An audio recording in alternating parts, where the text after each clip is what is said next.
Hello. हाँ भाई, सब कैसे हो? आई होप सब अच्छे होंगे और आप सबकी तैयारी अच्छे से चल रही होगी, ऐसी मैं उम्मीद करता हूँ। भाई, मेरा नाम सुंदर पाल है और मैं अभी दिल्ली पुलिस की ट्रेनिंग कर रहा हूँ। और मेरी ऑल इंडिया रैंक 15 भी है और 86 मेरे मार्क्स थे। तो मेरे जो स्टैटिक्स जीके की आज हम बात करने वाले हैं टॉपिक पे। तो स्टैटिक्स जीके का क्या रोल प्ले करता है एग्ज़ाम में? जो एसएससी की कोई भी एग्ज़ाम है, चाहे जो सीजीएल हो या सीएचएसएल हो या सीपी हो या एमटीएस या फिर दिल्ली पुलिस का कोई भी एग्ज़ाम हो, ये सभी एसएससी कराती है। और जो भी एसएससी एग्ज़ाम कराती है उसमें स्टैटिक्स जीके का एक महत्वपूर्ण योगदान रहता है। जब से स्टैटिक्स जीके इसमें ऐड हुआ है तब से कंपटीशन भी काफ़ी हाई हो चुका है। क्योंकि स्टैटिक्स जीके एक लिमिटेड तो पोर्शन है, लेकिन इतना डिफ़िकल्ट भी है कि हाँ, याद नहीं हो पाता। लेकिन उसको याद कैसे करना है, मेन चीज़ है कि उसमें जो हमारे आर्ट एंड कल्चर हैं, सिटीज़ हैं, बैंक्स हैं और इकोनॉमिक जो टर्म हैं, हमारी बाउंड्रीज़ हैं, या फिर जो है ना वाइल्ड लाइफ सेंचुरी हैं। तो ये बहुत सारे हैं, ड्रम्स हो गए और डांसेस हो गए, आर्ट एंड कल्चर में आ जाते हैं सभी, स्पोर्ट्स हो गए, स्टेडियम हो गया, हेड क्वार्टर हो गया। ये सभी हम स्टेटिक्स जो है जीके में काउंट करते हैं। तो हमारा सबसे महत्वपूर्ण बात रहेगी कि हमें ये यादें कैसे करनी है। क्योंकि स्टैटिक्स जी के अगर जो आप एक बार पढ़ लोगे तो ऐसा तो है नहीं कि याद हो जाएगी। तो हम उसे बार बार बार बार हम रिवाइज करते रहेंगे। और रिवाइज का मतलब यही है कि हम एक तरीके से पढ़ेंगे। वो हमें एक तरीका भी अपनाना होगा कि हम कैसे इसको याद कर सकते हैं, जल्द से जल्द याद कैसे कर सकते हैं और अच्छे से, ताकि हम भूल भी ना पाए। तो भाई, इसका एक ही तरीका होता है। जैसे हमने आज आर्ट एंड कल्चर में जैसे हमने जो है डांस फॉर्म्स ले लिए। तो हमें डांस फॉर्म्स सुबह के टाइम में हमने दो डांस फॉर्म पढ़ने हैं, कुचिपुड़ी हैं और जो है ना अपना कथक। कथक और कुचिपुड़ी ले लिया। तो उसके बाद में हमने सारे उसके जो डांस फॉर्मर्स हैं उनके याद करा। जब हमने एक बार लिख के देख लिया, पहले एक बार लिखा फिर हमने पढ़ा, फिर शाम के टाइम जब हम सारा कंप्लीट अपना सिलेबस कर लेंगे, जो भी हमने अपना टारगेट बना, उसके बाद में एक बार रिवाइज और करेंगे। तो वो हम जब लिखते रहेंगे ना उन्हें, तो वो यादें आराम से होती रहेगी। पहले हम दो डांस फॉर्म को लिखेंगे और फिर उनको सुबह और शाम में जो है ना दो दो बार जो दोहरा देंगे। तो इस तरीके से हम जो करते चले जाएंगे। जैसे वाइल्ड लाइफ जो सेंचुरीज हैं, कौन कौन सी कहाँ कहाँ है, एक एक स्टेट ले लेंगे। जैसे मान लिया उत्तर प्रदेश, उत्तर प्रदेश में कितनी वाइल्ड लाइफ जो सेंचुरी है, तो उनको लिख लेंगे रफ पेपर पे ही। और बस उसको पढ़ते रहेंगे, फिर एक दो बार पढ़ेंगे। जैसे अब पढ़ लिया सुबह, फिर शाम को भी एक बार पढ़ लिया, फिर सुबह के टाइम दोहरा दिया। तो जब हम इस चीज छोटे छोटे जो प्रयास करते रहेंगे ना, वैसे हमारा सिलेबस पूरा चल रहा है। जो भी हमें मैथ करना है, रीजनिंग करनी है, जीएस करनी है, प्रैक्टिस सेट करने हैं, या फिर हम अदर एग्जाम भी दे रहे हैं वो भी। लेकिन जो बिगनर है ना, मेन चीज़ उनके लिए है कि वो इस तरीके से पढ़ें। तो हमारे तो स्टेटिक्स जी के भी साथ के साथ में कवर होते चले जाएगी, क्योंकि मैथ भी कर रहे हैं, रीजनिंग भी कर रहे हैं और जो है जीएस भी कर रहे हैं।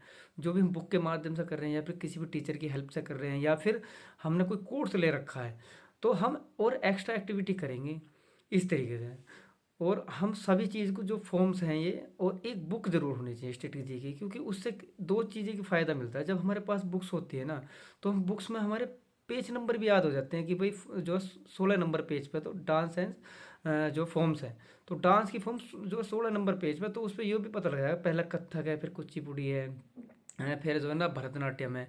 तो इस तरीके से जब हम सीक्वेंस वाइज याद कर लेंगे, तो वो जो उनके जो जो परफॉर्मर्स, तो वो भी इजीली याद हो जाएंगे। लेकिन जब हम ऑनलाइन कर रहे हैं कि इस चीज़ को, या फिर नोट्स नहीं बनाए, सिर्फ हम देख रहे हैं, ऑनलाइन पढ़ रहे हैं यूट्यूब से या फिर किसी भी कोर्स से, और नोट्स बनाए नहीं, सिर्फ कि हाँ भाई एक बार और पढ़ लेंगे, दो बार और पढ़ लेंगे, तो वो चीज़ें कम याद हो पाती हैं।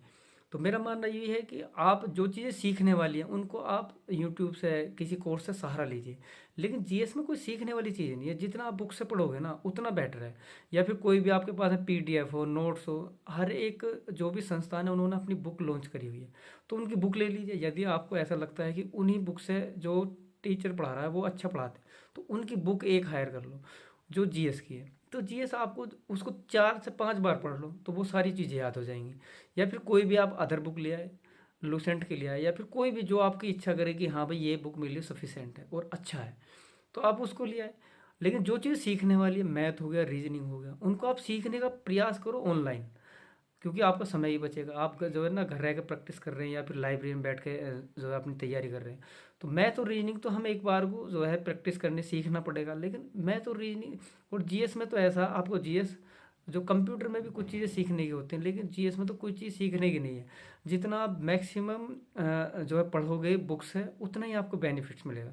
एक बार नहीं, हमें बुक का टारगेट लगाओगे 4 से 5 बार पढ़नी है एग्ज़ाम तक, और उसी तरीके से उसको पढ़ना है। जैसे जो सबसे पहली बार में आपको ओनली जो है रीडिंग करनी है, समझ में कुछ नहीं आना, बस रीडिंग करनी है कि हमें पता लगना चाहिए कि इस बुक में ये चीज़ें हैं। दूसरी बार में जब हम रीडिंग करेंगे दूसरे बार में, तो उसे हाइलाइटर से हाईलाइट करते चले जाएंगे कि ये चीज़ें तो मेरी याद रहेगी, और जो चीज़ें याद नहीं है, थोड़ी सी डिफिकल्ट लग रही है, उनको हम हाईलाइटर कर देंगे। तीसरी बार में हाईलाइटर वाले पढ़ेंगे, और फिर चौथी दफ़े में फिर पूरा एक बार पढ़ेंगे, तो वो सब चीज़ें आपकी याद होती चली जाएंगी ऑटोमेटिकली। आपकी एक, चाहे स्टैटिक्स जी के हो या फिर जी के हो, आपकी एक बेस्ट कंटेंट आपके पास में होगा। और ना तो आपको कोई नोट्स बनाने की आवश्यकता पड़ेगी उस दौरान, क्योंकि आपने 3-4 बार तो बुक पढ़ लिया। जब आप कोई भी प्रीवियस ईयर का क्वेश्चन सेट लगाओगे या पेपर लगाओगे या फिर मॉक टेस्ट लगाओगे, तो आप देखोगे कि एक अच्छा स्कोर गेन कर रहे हैं जीएस में, तो खास तौर से, क्योंकि जीएस में हमने अच्छी मेहनत करी है। इसी तरीके से जब हम मैथ रीजनिंग को कर लेंगे 3 से 4 बार, तो पूरा ऑल ओवर आपका सबसे अच्छा रहेगा कि हाँ भाई, मेरा सारी चीज़ें कंप्लीट होती चली, और एक अच्छा स्कोर आप कर रहे होंगे, चाहे प्रीवियस ईयर के क्वेश्चन हो या फिर आपके मॉक टेस्ट हो, या फिर आप किसी भी एग्ज़ाम में जब बैठोगे तो एक अच्छा ही स्कोर जो है गेन करोगे। तो इस तरीके से हमें स्ट्रेटेजी फॉलो करनी है। तो सबसे मेन चीज़ है कि आपको सबसे पहले पढ़ाई में ध्यान देना है, और चीज़ों को छोड़ करके आपके पास में 1 साल है, 1 साल के अंदर अंदर आपको अपनी जॉब श्योर करनी है कि हाँ, मेरा तो नंबर श्योर है और मैं इसको लेकर रहूँगा। दिल्ली पुलिस का आप टारगेट लगा के चलिए। इसमें 4 वैकेंसी हैं, एससीएम ड्राइवर और एडब्ल्यूटीपी, तो ये सारी की सारी बहुत अच्छी वैकेंसी है, और आप तैयारी करते रहिए। तो दोस्तों, धन्यवाद। जय हिंद, जय भारत।